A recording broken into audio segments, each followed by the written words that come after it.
We know that for many people, life is changing dramatically. My family is no different.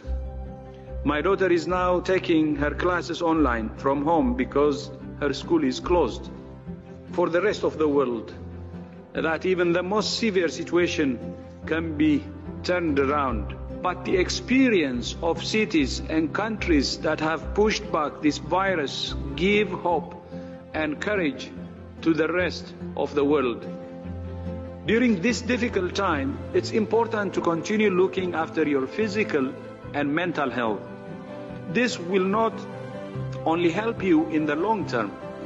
First, eat a healthy and nutritious diet, which helps your immune system to function properly. Second, limit your alcohol consumption and avoid sugary drinks.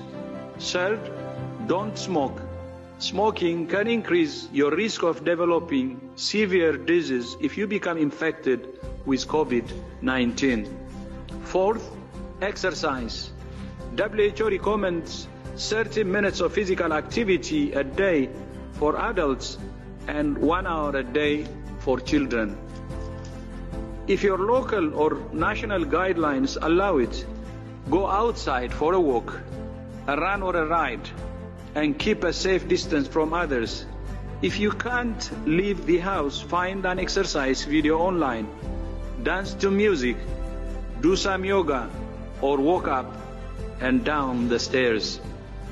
If you're working at home, make sure you don't sit in the same position for long periods. Get up and take a 3-minute break every 30 minutes.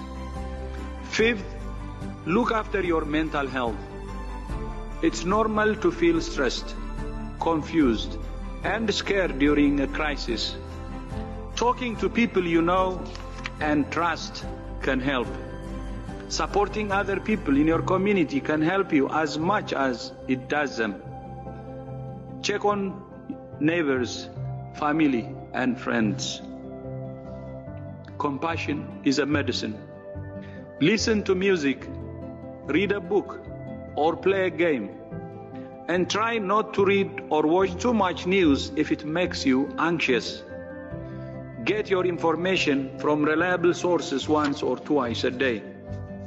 COVID-19 is taking so much from us, but it's also giving us something special, the opportunity to come together as one humanity, to work together, to learn together, to grow together.